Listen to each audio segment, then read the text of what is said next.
নৱম শ্ৰেণীৰ ছাত্ৰ ছাত্ৰীসকললৈ প্ৰথমতে সুপ্ৰভাত থাকিল। আজি তোমালোকক মই কলা বিষয় চেপ্টাৰটোৰ প্ৰাণী কলাৰ বিষয়ে বুজাবলৈ ওলাইছোঁ। প্ৰাণী কলা বহুকোষী প্ৰাণী দেহৰ অসংখ্য কোষেৰে গঠিত।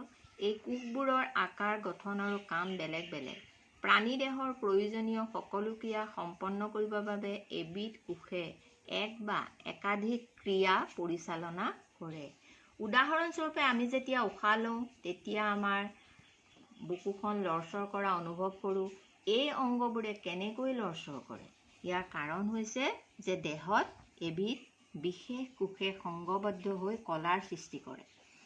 এই কলাৰ কোষবোৰৰ সংকোচন আৰু প্ৰসাৰণৰ ফলতে অংগবোৰে লৰচৰ কৰে। এতিয়া তোমালোকক সেইখিনি ইয়াত ধুনীয়াকৈ চিত্ৰত বুজাই দিছে।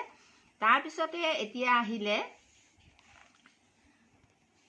কাৰ্যৰ ওপৰত ভিত্তি কৰি কলাসমূহক বিভিন্ন প্ৰকাৰত ভাগ কৰিছে। তেনেকৈ 4টা ভাগত ভাগ কৰিছে: আচ্ছাদক কলা, সংযোজক কলা, পেশী কলা আৰু স্নায়ু কলা। এতিয়া আজি আমি আচ্ছাদক কলাৰ বিষয়ে অলপ কথা আলোচনা কৰিম। প্ৰাণী দেহৰ সুৰক্ষা দিয়াৰ বাবে থকা বাহ্যিক আৱৰণখনেই হৈছে আচ্ছাদক কলা। এই কলাৰ কোষবোৰৰ মাজত আন্তঃকোষীয় স্থান নাথাকে। আচ্ছাদক কলাই দেহৰ বিভিন্ন অংগ আৰু দেহ গুহাৰ আৱৰণ গঠন কৰে। ছাল আৰু মুখৰ অন্ত আৱৰণী, ৰক্তবাহকৰ অন্ত আৱৰণী, হাঁওফাঁওৰ বায়ুথলী আৰু বৃক্কনলিকাৰ আভ্যন্তৰীণ বেৰ এইবিধ কলাৰে গঠিত।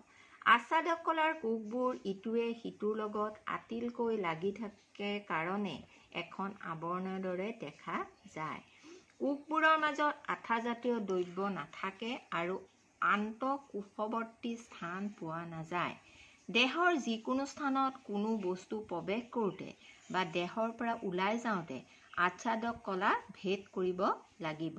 সেয়ে দেহৰ বিভিন্ন অংশৰ মাজত আৰু বাহিৰ আৰু ভিতৰৰ মাজত বেলেগ বেলেগ স্থানত আচ্ছাদক কলাৰ কোষবোৰৰ ভেদ্যতাৰ তাৰতম্যই দ্ৰব্য সৰবৰাহত গুৰুত্বপূৰ্ণ ভূমিকা গ্ৰহণ কৰে। এতিয়া তোমালোকক আচ্ছাদক কলাক 4টা ভাগত ভাগ কৰিছে। মই ভাগকেইটা তোমালোকক বুজাই দিছোঁ। ছটিয়া আচ্ছাদক কলা, ঘনাকৃতিৰ আচ্ছাদক কলা, স্তম্ভাকৃতি বা চিলিয়াযুক্ত আচ্ছাদক কলা, স্তৰীভূত ছটিয়া আচ্ছাদক কলা। এতিয়া ছটিয়া আচ্ছাদক কলা হৈছে এই কলাৰ কোষবোৰ অত্যন্ত চেপেটা, বহল আৰু বহুভুজাকৃতিৰ। কোষবোৰৰ কোষ মধ্যৱৰ্তী স্থান নাথাকে। কোষকেন্দ্ৰ ডাঙৰ আৰু স্পষ্ট। এতিয়া চিত্ৰ তোমালোকে দেখিবলৈ পাইছা। এয়া ছটিয়া আচ্ছাদক কলা। এই কলাৰ কোষবিলাক চেপেটা, বহল, বহুভুজাকৃতিৰ আৰু কোষৰ মাজত কোনো মধ্যৱৰ্তী স্থান নাই। তাৰপিছতে আহিলে ঘনাকৃতিৰ আচ্ছাদক কলা। তাৰ আগতে মই আৰু এটা কথা তোমালোকক কওঁ। ছটিয়া আচ্ছাদক কলাৰ কাৰ্য মানে কাম কি? দেহৰ সংশ্লিষ্ট অংশক জীৱাণু আৰু বাহ্যিক আঘাতৰ পৰা ৰক্ষা কৰে। তাৰপিছতে আহিলে ঘনাকৃতিৰ আচ্ছাদক কলা। এই কলাৰ কোষবোৰ দেখাত ঘনকৰ দৰে। প্ৰত্যেক কোষতে এটা গোলাকাৰ কোষকেন্দ্ৰ থাকে। চিত্ৰটোলৈ মন কৰা। ঘনাকৃতিৰ আচ্ছাদক কলা। এই কলাৰ কোষবোৰ দেখাত এটা এটা ঘনক। প্ৰত্যেক কোষতে এটা এটা এইবোৰ গোলাকাৰ কোষকেন্দ্ৰ আছে। এতিয়া ঘনাকৃতিৰ আচ্ছাদক কলাৰ কাৰ্য: সংশ্লিষ্ট অংগৰ সুৰক্ষা, ৰসক্ষৰণ, শোষণ এই কলাৰ মুখ্য কাম। 3 নম্বৰ ভাগটো হৈছে স্তম্ভাকৃতি বা চিলিয়াযুক্ত আচ্ছাদক কলা। স্তম্ভাকৃতিৰ আচ্ছাদক কলাৰ কোষবোৰ স্তম্ভাকাৰ বা ঘনাকাৰ। ইহঁতৰ মুক্ত প্ৰান্তত কিছুমান চিলিয়া থাকে। কোষ মধ্যৱৰ্তী স্থান নাথাকে।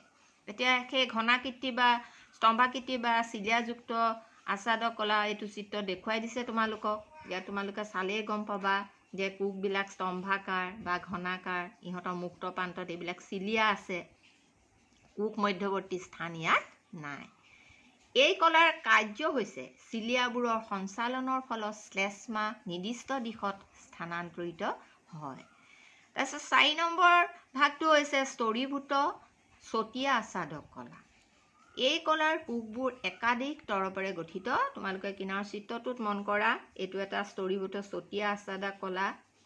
ইয়াৰ কাৰ্য হৈছে ই দেহাভ্যন্তৰত থকা অংগৰ বাহ্যিক আঘাতৰ পৰা ৰক্ষা কৰে আৰু আভ্যন্তৰৰ কোষবোৰ শুকাই নাযাবৰ বাবে ঘাম, চকুৰ পানী আদিৰ দ্বাৰা সুৰক্ষা প্ৰদান কৰে।